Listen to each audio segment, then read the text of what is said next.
Swastiastu. Halo, selamat datang di podcast Kabisati. Gimana kabar kalian hari ini?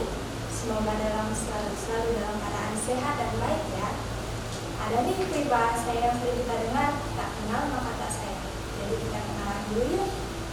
Sebelumnya saya Ayu Dewi, siswi dari SMK PGRI 1 Denpasar, yang akan menjadi host pada podcast hari ini. Nah, di podcast kali ini saya nggak sendirian loh. Saya ditemani oleh beberapa narasumber yang cantik dan ramah. Dalam beberapa menit ke depan, kita akan membahas seputar Hari Raya Suci umat Hindu, yaitu Nyepi. Jadi, jangan berpindah channel ataupun konten lainnya. Sobat Skandisa, bersama saya sekarang telah ada Bu Niwayan Yogi Parwati, SPD HMPD, dan Bu Niwayan Mariani, SPD. Selamat siang Bu Yogi dan Bu Mariani. Selamat siang. Bagaimana kabarnya hari ini Bu? Wah, tidak bisa ya. Becik. Oh, becik. Oke. Maksud tidak bisa diungkapkan dengan kata-kata karena siang hari ini sungguh cerah sekali ya, panas ya. Seperti semangat kita ya yang membara untuk bertemu di kesempatan yang baik ini. Syukurlah kalau begitu semua dalam keadaan baik. Oh iya, saya mau menginformasikan terlebih dahulu kepada sobat Skandisa dan yang lainnya bahwa hari ini bertepatan dengan bulan Maret yang artinya sudah dekat dengan Hari Raya Suci Nyepi. Untuk Bu Yogi, saya ingin bertanya, apa sih Hari Raya Nyepi ini bagi Ibu sendiri? Baik, berbicara tentang Hari Raya Nyepi, di mana Hari Raya Nyepi tersebut adalah salah satu hari raya terbesar yang dirayakan oleh umat Hindu di Bali, tentunya yang mana juga Hari Raya Nyepi sudah diakui ya secara nasional. Hari Raya Nyepi sendiri itu sebenarnya berasal dari kata sepi, sipeng, ya, di mana tujuan dari pelaksanaan Hari Raya Nyepi ini dikembalikan lagi ke dalam diri kita untuk mampu mengendalikan diri sendiri. Sangat menarik sekali penjelasan dari Ibu Yogi tadi. Baiklah, kita akan lanjutkan dengan topik berikut. Untuk Bu Mariani, saya ingin bertanya, apa makna dari perayaan Hari Suci Nyepi ini? Menurut Ibu sendiri, perayaan Hari Nyepi ini seperti yang kita ketahui, Nyepi itu adalah sepi, sipeng, sunyi. Nah, kemudian di dalam tujuan agama Hindu, akhir tujuan agama Hindu yaitu moksa. Seperti yang disebutkan Ibu Yogi tadi, itu adalah moksa, tujuan agama Hindu. Nah, kemudian berbicara mengenai Nyepi itu sendiri, maknanya bagi saya sendiri itu sangat-sangat berpengaruh. Kenapa saya bilang berpengaruh kepada saya? Jadi membangkitkan aktivitas dari rohani. Nah, kemudian meminimalisir kegiatan fisik pada saat perayaan Nyepi itu sendiri. Jadi seperti itu. Untuk itu mungkin ada sesuatu yang kurang, saya ingin bertanya lagi, apa saja tradisi, maksudnya apa saja acara yang diberlangsungkan pada saat Hari Raya Nyepi? Jadi pada Hari Raya Nyepi itu sendiri ada rangkaian atau runtutan acaranya, seperti yang pertama itu disebut dengan istilah melasti, mekis. Di masing daerah ada juga yang mengatakan dengan mengajar-ajar, ya. Dan selanjutnya itu ada upacara pengerupukan, dan yang ketiga itu ada upacara Nyepi itu sendiri yang jatuh pada tilem ya, sase kesanga, tilem sase kesanga. Jadi satu hari setelah tilem itu, setelah tilem sase kesanga itu baru Nyepi itu sendiri yang jatuh pada pinanggapisan sase kedasa, mengawali hari yang baru seperti itu. Dan selanjutnya setelah Nyepi itu ada yang namanya ngembak. Jadi itu runtutan acaranya pada saat pelaksanaan Hari Raya Nyepi itu sendiri. Untuk membantu itu sendiri, apa keberlangsungan acara tersebut. Yang berbicara ke Lembak Geni. Lembak Geni itu rangkaian terakhir di Iya. hari raya Nyepi. Nah, kemudian ada yang hilang. Nah, kemudian amati geni dengan Lembak Geni itu apakah sama? Kan sama-sama geni. Kemudian sedikit Ibu luruskan kalau misalnya amati geni itu meminimalisir kegiatan fisiknya, yaitu mengendalikan hawa nafsu, bisa dikenal yang berkobar-kobar gitu biasanya. Nah, kemudian di dalam Lembak Geni itu sendiri bisa diartikan pencerahan. Bagaimana kita sudah melaksanakan catur berata penyepian namanya pada saat hari raya Nyepi, dan kemudian kita beranjak ke Lembak Geni. Nah, di dalam Lembak Geni itu sendiri kita sebagai umat Hindu, sebagai umat sedana, itu kita memulai kehidupan yang baru. Jadi seperti itu. Sangat sekali penjelasan dari Nyepi. Saya ingin bertanya kembali, kenapa sebelum Nyepi itu identik dengan perayaan Ogo-Ogo? Apa Ogo-Ogo itu makan dari perayaan tersebut? Penggunaan simbol seperti ogoh-ogoh itu sesungguhnya implementasi atau simbol ya. Gini, pembuatan jadi nyata. Apa sih istilahnya kalau zaman sekarang itu, apa yang tidak bisa kita bayangkan untuk mudah membayangkan. Jadi kita membuat simbol ini dalam bentuk ogoh-ogoh itu, kita simbolkan para buta kala itu, yang nantinya para buta kala ini akan kita somil atau netralisir guna menyeimbangkan antara buana agung dengan buana alit. Alam semesta ini menyeimbangkan alam semesta ini dengan diri manusia itu sendiri. Kenapa? Karena di dalam rangkaian upacara Nyepi itu ada 4 rangkaian upacara. Yang pertama ada melasti, tadi sudah saya sampaikan. Ada melasti, ada pengerupukan itu sendiri, ada Nyepi, ada Lembak Geni. Nah, dalam acara melasti atau mekies ini biasanya dilakukan aktivitas seperti melakukan penyucian. Nah, penyuciannya ini dilakukan biasanya ke sumber-sumber mata air seperti di danau ataupun ke pantai, atau orang Bali bilang ke segara seperti itu ya. Nah, yang disucikannya ini adalah pratima-pratima atau sesunan-sesunan yang disunsum, yang dipuja di daerah masing-masing agar disucikan. Selain pratima-pratima tersebut, kita sebagai manusia juga harus menyucikan diri pada saat mekies tersebut. Nah, setelah disucikan, pada saat pengerupukan inilah kita melakukan yang namanya upacara nyomil atau melakukan upacara pecaruan ya. Sering juga disebut dengan tawur agung di masing-masing daerah, yang dimana dilaksanakan juga di antara satu spate maupun di rumahnya masing-masing. Nah, di saat melaksanakan pengerupukan ini, pada saat tawur agung ini juga tadi sudah menyampaikan kenapa sih menggunakan simbol-simbol seperti ogoh-ogoh gitu.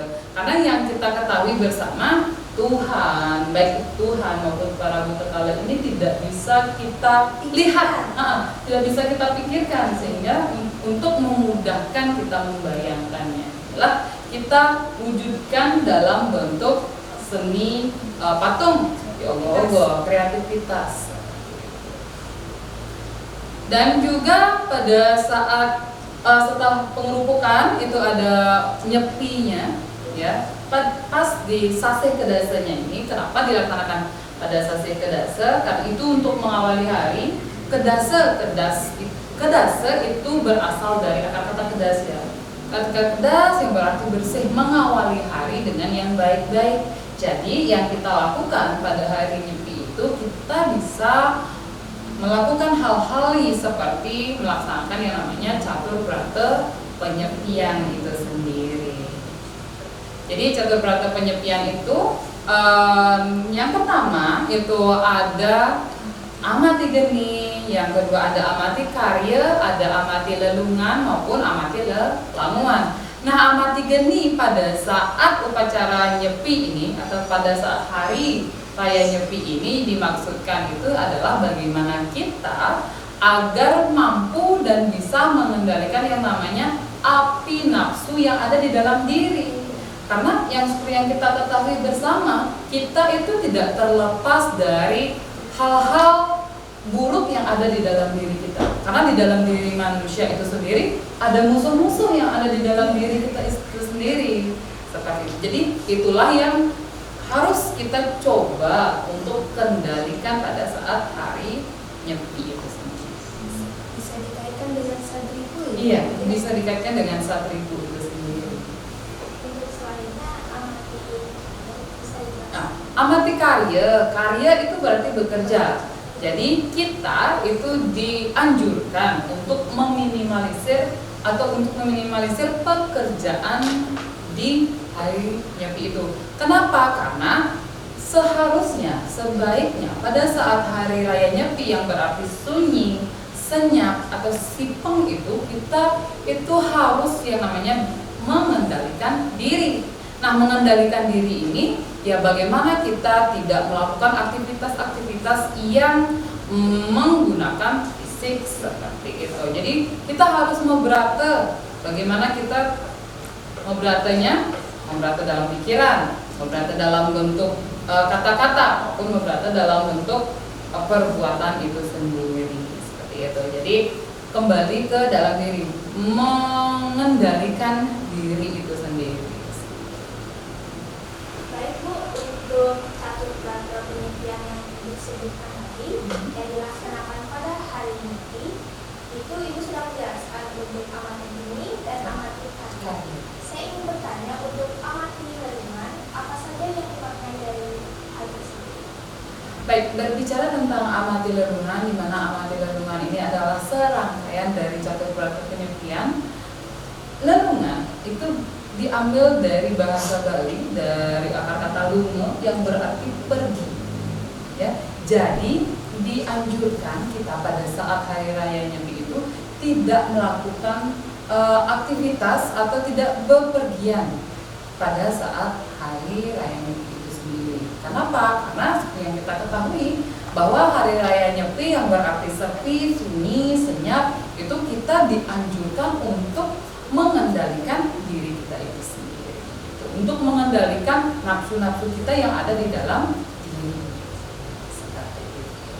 Untuk selanjutnya amati lamun. Boleh saya ketahui apa maknanya?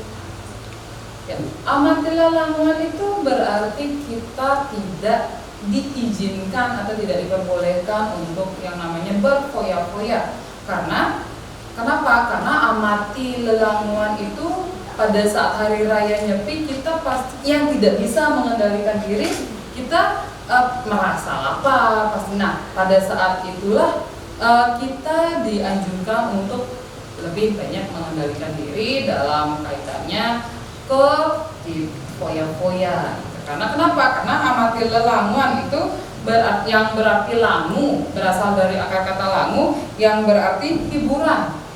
Nah, oleh sebab itu sudah sepantasnya, sudah sebaiknya kita itu tidak melakukan penghiburan untuk diri kita sendiri. Terlebih lagi ketika kita berfoya-foya pada saat hari raya Nyepi itu sangat-sangat tidak diindahkan oleh ajaran agama Hindu kita di Bali khususnya. Jadi kalau bisa itu apakah gini ya? Apakah biasanya pesta pora seperti itu yang tidak boleh dilakukan? Ya kita harus mengendalikan diri kita sendiri sebelum kita mengendalikan orang lain, itu biasanya bahasanya. Nah kemudian di dalam melaksanakan lelanguan, ya amati lelanguan, itu biasanya kita harus tegap kepada diri sendiri, harus bisa mengendalikan diri sendiri, agar tidak berpesta pora gitu. Seperti ini biasanya anak-anak muda zaman sekarang, anak-anak milenial gitu, seperti yang lihat di lapangan juga gitu.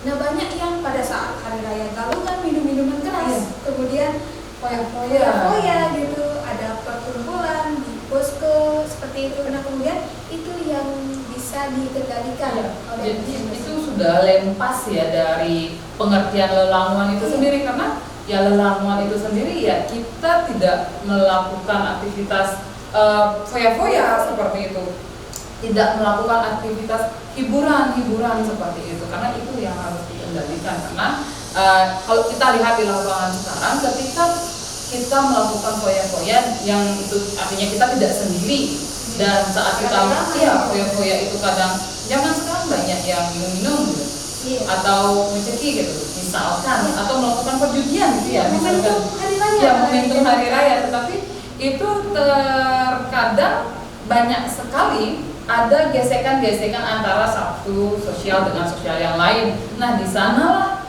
artinya akan ada degradasi atau pengikisan, pengurangan dari makna pelaksanaan hari raya Nyepi itu sendiri. Jadi kembali saya sampaikan, kenapa tidak boleh foya-foya Bu? Kenapa tidak boleh menghibur diri Bu? Karena seperti yang kita ketahui, ingat lelungan atau lelamuan ya lebih tepatnya itu berarti tidak berfoya-foya seperti itu. Jadi sudah sebaiknya, sudah seharusnya kita sebagai umat Hindu di Bali itu mampu mengendalikan keinginan-keinginan yang tidak pantas dilakukan pada saat hari raya Nyepi itu sendiri. Memang sangat baik sekali perayaan hari raya Nyepi ini, karena Iya. memang dimanfaatkan untuk mengendalikan diri. Iya, lebih ke kembali ya. Aktivitas fisik. Iya. Kemudian membangkitkan bagaimana kita membangkitkan kerohanian kita. Iya, lebih banyak kembali ke dalam gitu. Bagaimana kita lebih banyak untuk apa sih yang harus saya lakukan? Introspeksi diri tepatnya bahasanya sekarang yang lebih dikenal ya, lebih banyak melihat ke dalam, tidak hanya melihat orang lain, karena seperti yang kita ketahui kadang kita melihat orang lain aja bisa, tetapi melihat kita sendiri itu enggak. Nah, momentum Nyepi inilah kita pergunakan untuk lebih banyak ke dalam pengendalian diri, penyeimbangan antara alam semesta dengan diri kita sendiri. Baik, terima kasih atas penjelasan Ibu Yogi dan Mbak tadi. Sangat menarik sekali untuk kita pelajari dan pahami. Sobat Kabisa, tak terasa sudah beberapa menit bersamaan kita dalam podcast kali ini. Terima kasih atas Bu Yogi dan Mbak Yani telah meluangkan waktunya untuk kita semua berbagi pengetahuan dan informasi yang sangat menarik. Saatnya saya, Ayu Dewi, mengakhiri podcast Kabisa TV kali ini. Jangan lupa untuk subscribe channel kami dan berlangganan agar tidak ketinggalan untuk podcast atau konten lainnya. Om Santi Sa.